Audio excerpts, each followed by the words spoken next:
Welcome to Telugu రాజు. నేను శరచంద్ర. ప్రస్తుతం మనతో పాటు కాంగ్రెస్ పార్టీ సీనియర్ నాయకులు తులసిరెడ్డి గారు ఉన్నారు. కర్ణాటకలో రాజకీయ పరిణామాలు మనం రోజు చూస్తూనే ఉన్నాం. ముఖ్యమంత్రిగా డీకే శివకుమార్ కి పగ్గాల అప్పగించడం లాంఛనం కాబోతుంది. ఈ నేపథ్యంలో కర్ణాటక రాజకీయ పరిణామాల గురించి మాట్లాడదాం. సార్, ఎట్లా చూడాలి? ముఖ్యమంత్రి పదవి ట్రాన్సిషన్ చాలా స్మూత్ గానే జరిగింది అనుకోవాలా, లేకపోతే డీకే శివకుమార్ వ్యూహాలు ఫలించాయా, లేకపోతే ఆయనకి ముందు సవాళ్ళు ఎదురయ్యే అవకాశాలు ఉంటాయా? ఎట్లా చూడాలి సార్ కర్ణాటక పాలిటిక్స్? అంటే ఇదేం లేదు, 2023లోనే అప్పుడు ఆ ఎలక్షన్స్ అయిపోతానే అప్పుడు మొత్తము టోటల్ సీట్స్ 224 అయితే మ్యాజిక్ ఫిగర్ 118 అయితే కాంగ్రెస్ కు 136 వచ్చాయి. 2023 సార్వత్రిక ఎన్నికల్లో 224 గాను కాంగ్రెస్ 136, బీజేపీకి 63, జేడీఎస్ కు 18. కాబట్టి అప్పుడే ఇద్దరు స్టార్ వార్స్. అప్పటికే డీకే శివకుమార్ కర్ణాటక ప్రదేశ్ కాంగ్రెస్ కమిటీ అధ్యక్షుడిగా ఆయన ఉన్నాడు. సిద్ధరామయ్య గారు మాజీ ముఖ్యమంత్రిగా. ఇద్దరు వచ్చేసి వాళ్ళ భుజస్కంధాల మీద ఇద్దరు ఒక మూల స్తంభాలుగా, ఒక ఎద్దుల బండికి వలపట దాపడం ఉన్నట్టు కర్ణాటక ప్రదేశ్ కాంగ్రెస్ లీడ్ చేసి మంచి మెజార్టీతో అధికారం తేవరానుంది. కాబట్టి ఇద్దరు ఈక్వల్ గా ఎవరెవరి మెరిట్స్ వాళ్ళకు ఉన్నాయి. ఈయన వచ్చేసి సిద్ధరామయ్య తీసుకుంటే ఆయన వచ్చేసి ఆయనకున్న అడ్వాంటేజ్, అప్పటికే సీఎం గా ఉన్నాడు. మళ్ళీ ఇప్పుడు సీఎం అనుకోండి, 2 సార్లు సీఎం. తర్వాత కర్ణాటక రాజకీయాల్లో మొత్తం 22 మంది సీఎంలు అయితే నిజలింగప్ప కానుంటి సిద్ధరామయ్య వరకు ఎక్కువ రోజులు ముఖ్యమంత్రిగా ఉన్నటువంటి వ్యక్తి సిద్ధరామయ్య గారు.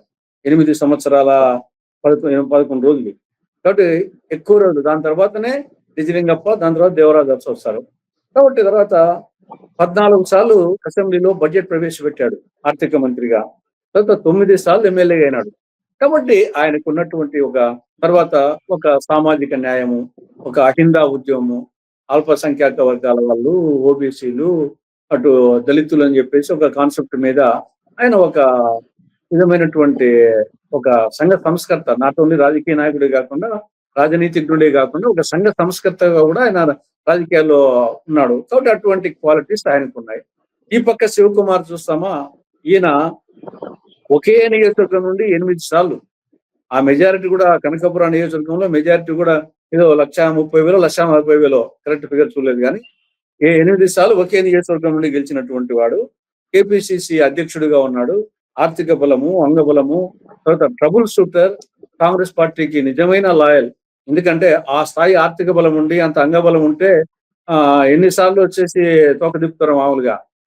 అటువంటి వ్యక్తి వచ్చేసి ఎప్పుడు అధిష్టాన వర్గం ఏం చెప్తే చేస్తా వచ్చిన వ్యక్తి. తర్వాత ఆ విధంగా ఆ రాష్ట్రంలో ప్రధానమైనటువంటి సామాజిక సమీకరణలో ఒక్కలిగా, ఇప్పుడు ఏ విధంగా దేవగూడ కుమారస్వామికి వాళ్ళకి సంబంధించిన ఆడ లింగాయతులు, ఒక్కలిగలు, తర్వాత ఈ యొక్క కురబ, ఇన్నపు ఆ ఒక్కలిగ క్యాస్ట్ సంబంధించి కాబట్టి అన్ని విధాల ఆయన అర్హుడే. ఆ నేపథ్యంలో 2023లోనే ఆ రోజే వచ్చేసి కాంగ్రెస్ అధిష్టాన వర్గము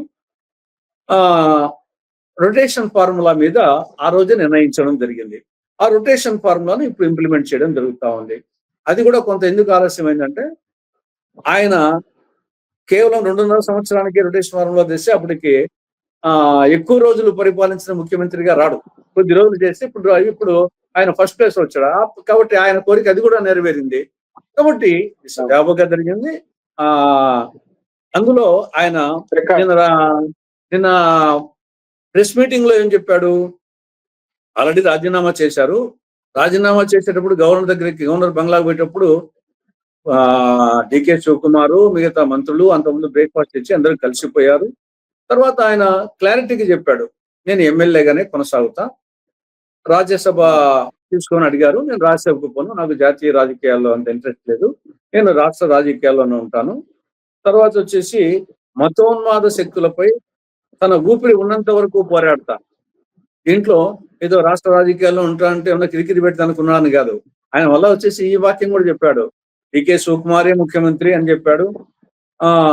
క్రియాశీల రాజకీయాల్లో ఉంటానని చెప్పాడు. అది కూడా రాష్ట్ర క్రియాశీల రాజకీయాల్లో ఉంటానని చెప్పాడు.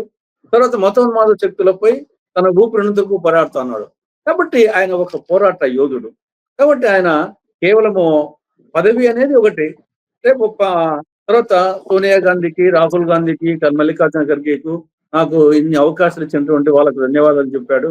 నేను రాజ్యాంగం నమ్మేవాని కాబట్టి ఒక సామాజిక న్యాయం నమ్మేవాడు. కాబట్టి ఆయన పార్టీ ఇద్దరు మెచ్యూరిటీ, పొలిటికల్ మెచ్యూరిటీ ఉండేవాళ్ళు, రాజకీయ పరిపక్వత పరిణతి ఉండేవాళ్ళు, సిద్ధరామయ్య గాని డికే శివకుమార్ గారు కానీ.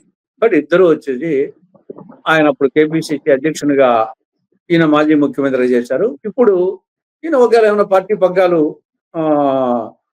ఆయన వర్గానికి కానీ ఆయన కానీ తీసుకోవచ్చేమో. రేపు వచ్చేసి ఈయన ముఖ్యమంత్రి అయిన తర్వాత డికే శివకుమార్ కర్ణాటక ప్రదేశ్ కాంగ్రెస్ కమిటీ అధ్యక్ష పదవి వచ్చేసి ఆయన ఒకవేళ ఆయనను తీసుకోవచ్చు, లేదా 78 years ఉన్నాయి కాబట్టి ఎందుకు అని చెప్పేసి ఆయన వర్గానికి ఎవరికి ఇప్పించవచ్చు.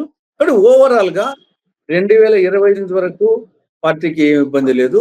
2029 అసెంబ్లీ ఎన్నికల్లో వీరిద్దరి నాయకత్వంలోనే అధిష్టానము డైరెక్షన్ లో మళ్ళా అధికారంలోకి రావడం జరుగుతుంది.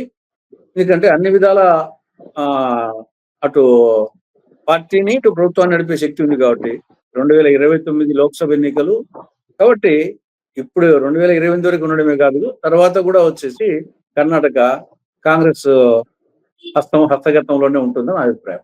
సార్ ఇప్పుడు అంటే ముఖ్యమంత్రిగా పదవి నుంచి దిగిపోయే ముందు కర్ణాటకలో కులగణనకు సంబంధించి ఆమోద ముద్ర వేశారు. దానివల్ల శివకుమార్ కి ఇబ్బందులు ఎదురయ్యే అవకాశం ఉంటుందని ఒక ప్రచారం జరుగుతుంది. అంటే ఆయన సామాజిక వర్గం ఇప్పుడు దాకా జనాభాలో చాలా ఎక్కువ సంఖ్యను ప్రొజెక్ట్ చేసుకుంది. అయితే వాళ్ళు కులగణలో కేవలం ఒక్కలిగాలు కేవలం 11% పరిమితం అయ్యారు. లింగాయత్లు ఒక్కలిగాలు అనుకున్న స్థాయి కంటే చాలా తక్కువలోనే ఉన్నారు. మిగతా బీసీ సామాజిక వర్గాలు మెజార్టీగా ఉన్నాయి.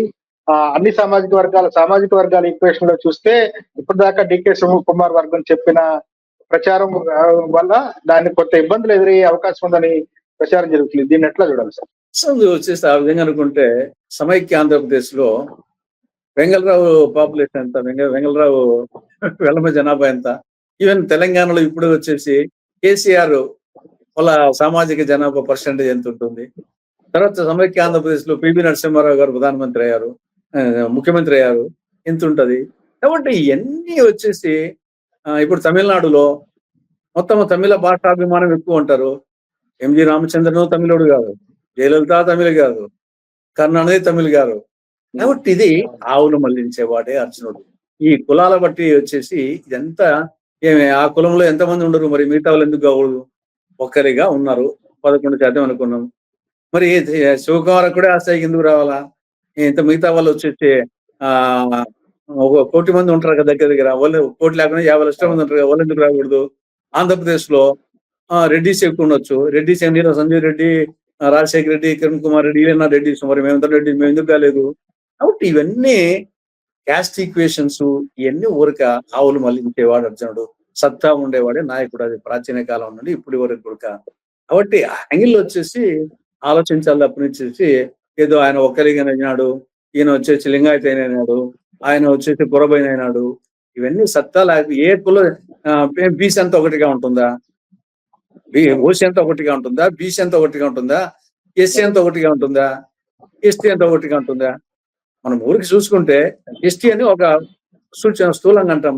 ఎస్టీలో మళ్ళీ ఎన్ని కులాలు లేవు, మళ్ళీ గోండులకు లంబాడీలకు. అదే ఎస్సీలో మనం అనేక ఉన్నాయి, కానీ మాదిగా మాలా చూస్తున్నాం కదా వచ్చేసి ఏ స్థాయిలో ఉందో. అదేవిధంగా బీసీలోనే ఏబిసిడిఈ ఉన్నాయి కదా, మరి బీసీ అంతా ఒకటిగా ఉంటుందా? అదేవిధంగా ఓసీలో అందరూ ఒకటిగా ఉంటారా? మన రాష్ట్రం చూస్తావు, బ్రాహ్మణ, వైశ్య, క్షత్రియ, కాపు, తెలగ, బలిజ, ఒంటరి, కమ్మ. యాక్చువల్ గా రెడ్డి వచ్చేసి కాపు కింద వస్తుంది. రెడ్డి అనేది యాక్చువల్ గా కులం కాదు, రెడ్డి కాపు కిందకి వస్తుంది. ఇవన్నీ వచ్చేసి ఊరికి అనుకుంటారు కానీ రెడ్లే అయినారంటే రెడ్లే వాళ్ళు 11 వాళ్ళైనా రెడ్లు, మిగతా రెడ్లు ఎందుకు కాలే? కమ్మ వాళ్ళేనంటే రామారావే దానికి మరి ఎందుకు కాలే? శక్తి ఉండేవాడు నుంచి ఆవులు మళ్లించేవాడే అర్జునుడు. అది ఎన్ని తప్పని చేసి ఊరిక కుల సమీకరణలు ఇవన్నీ ఎవరైనా సరే కులముద్ర వేసుకుంటే వాళ్ళు పతనమే. ఏ పార్టీ అయినా ఏ నాయకుడైనా అందరి వాడుగా ఉండాలా, అందరి పార్టీగా ఉండాలా. ఇప్పుడే ఇద్దరు తప్పనిచ్చేసి ఈ కులముద్ర వేసుకుంటే అది తాత్కాలికంగా మేలు కలగచ్చు, లాంగ్ రన్ లో నష్టమే ఎవరికైనా. హలో, తెలుగు రాజ్యం ఛానల్ చూస్తున్నారా? సామాజిక, రాజకీయ, జీవన చిత్రణే తెలుగు రాజ్యం. అతిశయోక్తులు, అసత్యాలు ఉండవు. రాజకీయ కోణం కాదు, ప్రజా కోణమే కొలబద్ద. తెలుగు రాజ్యం వీక్షణ మీ ఉత్తమ అభిరుచికి నిదర్శనం.